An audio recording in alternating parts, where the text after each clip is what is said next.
ആര്? ശേഖരം മുതലാളിയോ? എന്താ ഒരു പുച്ഛരസം? വെക്കണോടെ ഒരു കൊലപ്പുള്ളിയോട് അത്ര ആദരവ് വേണ്ട. കൊലപ്പുള്ളിയോ? Hello, sub inspector here. ആര്? ഹേമയോ? ഇത് പോലീസ് സ്റ്റേഷനല്ലേ? ഇവിടെ കള്ളന്മാരും കൊള്ളക്കാരും മാത്രമല്ലേ ഇവിടെ ഉള്ളൂ. ഒരു നിമിഷം, നിങ്ങളുടെ മകളാണ്, സംസാരിക്കണം. എന്താ മിസ്റ്റർ, എന്നെ നിർത്തി അവമാനിക്കുകയാണോ? അല്ല, ബഹുമാനിക്കുകയാണ്. പിന്നെ വിളിക്കാം. മിസ്റ്റർ, ഇവിടെ ഇരുന്നിട്ടുള്ള ഓഫീസർമാരെല്ലാം എന്നെ വീട്ടിൽ വന്ന് കണ്ടിട്ടേ ഉള്ളൂ. ഓഹോ, നിങ്ങളെ ഞാൻ ഇങ്ങോട്ട് വിളിച്ചില്ലല്ലോ. എന്റെ കുറെ തൊഴിലാളികളെയാണ് നിങ്ങൾ ഇവിടെ അറസ്റ്റ് ചെയ്ത് വെച്ചിരിക്കുന്നത്. തൊഴിലാളികളോ? ഇവരൊക്കെ കൊള്ളക്കാരല്ലേ? നിങ്ങൾ എറിഞ്ഞു കൊടുക്കുന്ന എച്ചിലിന് വേണ്ടി എന്ത് ചെയ്യാൻ മടിക്കാത്ത പട്ടികളാണ് ഇവരൊക്കെ. അവരുടെ പേരിലുള്ള കേസ് എന്തെന്നറിയാനാണ് ഞാനിവിടെ നിൽക്കുന്നത്.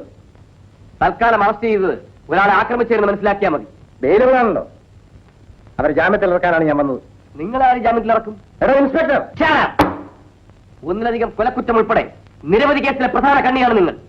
നിങ്ങളെ ഈ പുറത്തുവിടാൻ സാധ്യമല്ല. You are under arrest. എടോ ഇൻസ്പെക്ടർ, ഞാനൊരു വിഡ്ഢിയല്ല. എന്താ? ഇംഗ്ലീഷ് അറിയില്ലേ? വായിച്ചു നോക്ക്. ഇക്കാര്യത്തിൽ ആരുടെയും ശുപാർശ ഞാൻ സ്വീകരിക്കില്ല. തനിക്കെന്ത് ശമ്പളമുണ്ട്? അത് ചോദിക്കാൻ താരാര്? തന്നേക്കാൾ ശമ്പളവും അധികാരവുമുള്ള ഫസ്റ്റ് ക്ലാസ് മജിസ്ട്രേറ്റിന്റെ ഉത്തരമാണിത്.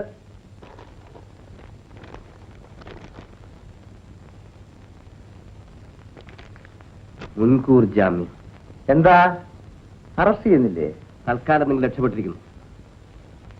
എന്റെ ജോലിക്കാരെ ജാമ്യത്തിൽ ഇറക്കണം. അവരെ ഞാൻ കോടതിയിൽ ഹാജരാക്കും. ആ ശരി, കാണാം. ഒന്നാറ്റു, ഇവരെ ലോക്കപ്പിലാക്കൂ. നീയും ആ സബ് ഇൻസ്പെക്ടർ ജയചന്ദ്രനുമായിട്ട് എന്താണ് ബന്ധം? ജയേട്ടൻ എന്റെ കോളേജ് മേറ്റാണ്. കാമുകനാണെന്ന് തെളിയിച്ച് പറയടി. ജയേട്ടൻ എനിക്കിഷ്ടമാണ്.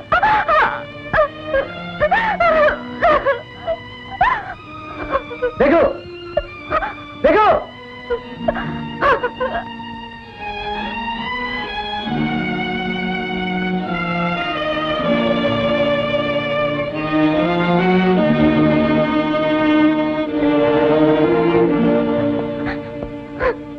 ഇവളെ കൊണ്ടുപോയി മുകളിലത്തെ മുറി കൊണ്ടുപോയി പൂട്ടിയിട്ട് താക്കോലുണ്ട്.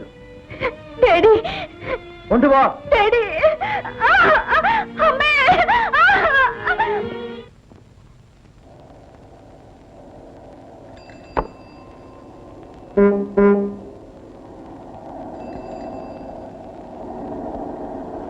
Hello hello. ഇതിനെന്താ? 1 രൂപ. 1 രൂപ. കൊള്ളാം. കപ്പലണ്ടി എന്ത് വില? 75 പൈസ. 75 പൈസ. അപ്പൊ ഇത് വേണ്ട. ശരി. ബാക്കി തരും. ബാക്കിയോ? എടോ, 1 രൂപയുടെ ഈ ബിസ്ക്കറ്റ് തിരിച്ചു വന്നിട്ടല്ലേ 75 പൈസയുടെ കപ്പലണ്ടി വാങ്ങിച്ചത് അല്ലേ? അപ്പൊ ബാക്കി 25 പൈസ തരൂ. നിങ്ങള് ഒരു ഭയങ്കര വിളിച്ചതാ. നിനക്ക് പറഞ്ഞു മനസ്സിലായി? അത് മനസ്സിലായി. എന്ത് മനസ്സിലായി? നമസ്കാരം സർ. നമസ്കാരം. എന്താ സാർ? ഞാൻ 1 രൂപയുടെ ബിസ്ക്കറ്റ് വാങ്ങിച്ചു. ഇത് വേണ്ടാന്ന് തിരിച്ചു കൊടുത്തു. 75 പൈസയുടെ കപ്പലണ്ടി വാങ്ങിച്ചു. ബാക്കി 25 പൈസ വെച്ച് ഇയാൾ തരുന്നില്ല. 1 രൂപയുടെ സാധനം അങ്ങോട്ട് കൊടുത്തിട്ട് 75 പൈസയുടെ സാധനം മേടിക്കും. ബാക്കി 30 പൈസ കൊടുക്കോ? അതെ. തരുവ. 1 രൂപയുടെ സാധനം അങ്ങോട്ട് തന്നിട്ടല്ലേ 75 പൈസയുടെ സാധനം വാങ്ങിച്ചത്? അതെ. ബാക്കി 30 പൈസ കൊടുക്കൂ. തരുവേ. എന്തൊന്ന് ആലോചിച്ചോണ്ടിരിക്കാനുള്ളത്? വെട്ടിപ്പം തട്ടിപ്പോയി ഇറങ്ങിയിരിക്കാണോ? അല്ല ബിസിനസ് അറിയാം. അല്ല നിങ്ങൾക്ക് അവൻ ആള് മനസ്സിലായില്ല. അല്ല ആളെ മനസ്സിലാക്കി കൊടുക്കാം. മനസ്സിലായി സാർ, അബദ്ധം പറ്റി പോയാ സാർ. അല്ല മാന്യന്മാരായിട്ട് കളിച്ചിരുന്ന അതിന്റെ ദോഷം മനസ്സിലാക്കി ആർക്കും പറ്റും സാർ.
നിനക്ക് പട്ടിയുടെ സ്വഭാവമാണ്.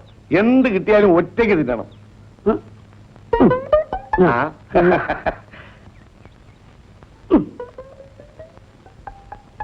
എന്നെ വെട്ടിച്ച് രൂപ വെച്ച സ്ഥലം പോകാം. നീ എന്തോടാ തിരിച്ചും മറിച്ചൊക്കെ നോക്കുന്നത്? അത് കാണാനോട്ടൊന്നുമല്ല. അന്തസ്സുള്ള ഒരു ഗവൺമെന്റ് ഉദ്യോഗസ്ഥന്റെ പാക്കറ്റിൽ നിന്ന് അടിച്ചതാ.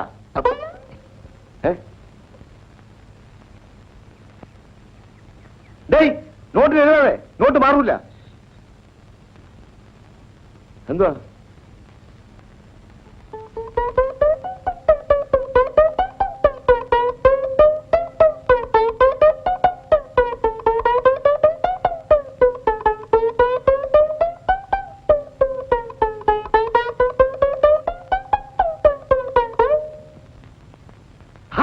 ഐഡിയ. അപ്പോ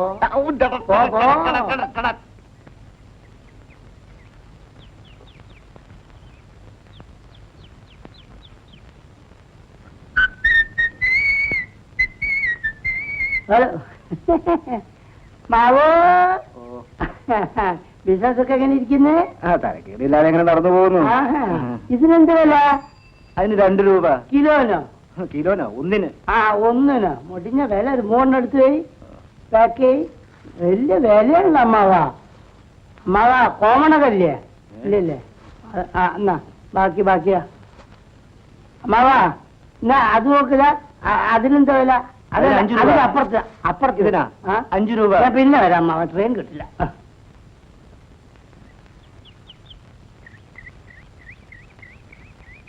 പോയി. ഈ മുണ്ടിന് എന്ത് വില? 10 രൂപ.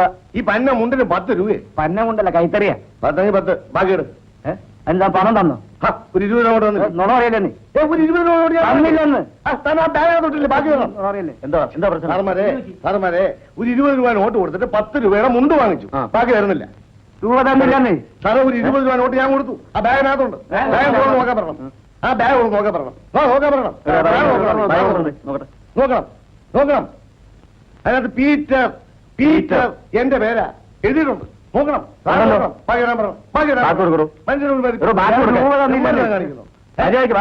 അപമാനിക്കുന്നു. എന്തോന്നത്? പിന്നെ ഈ പണി ഒന്ന് ഇവിടെ വെച്ച് നടത്തേക്ക്.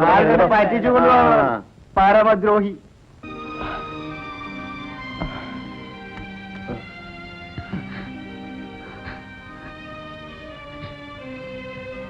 നീ ഏതാ കുഞ്ഞി? എന്തിനാ കരയുന്നത്? എന്റെ ഈ കൈ നഷ്ടപ്പെടുത്തിയ ശേഖരൻ മുതലാളിയുടെ ഏക മകൾ ഹേമ.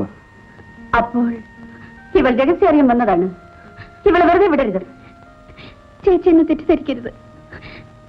നിങ്ങൾ എന്ത് ചെയ്താലും സഹിക്കാൻ തയ്യാറായി വന്നവളാണ്. ഏതായാലും ഇനി ഞാൻ വീട്ടിലേക്കില്ല. ഹേമ, ജയേട്ട എന്നോട് ക്ഷമിക്കൂ. വിവരം അറിഞ്ഞപ്പോൾ ഞാൻ വീട്ടു തടങ്കലിലായിപ്പോയി. അവിടുന്ന് രക്ഷപ്പെട്ടു വന്നത്. ചേച്ചി എനിക്ക് പരിചയമില്ല. നിന്റെ അച്ഛനറിയാം.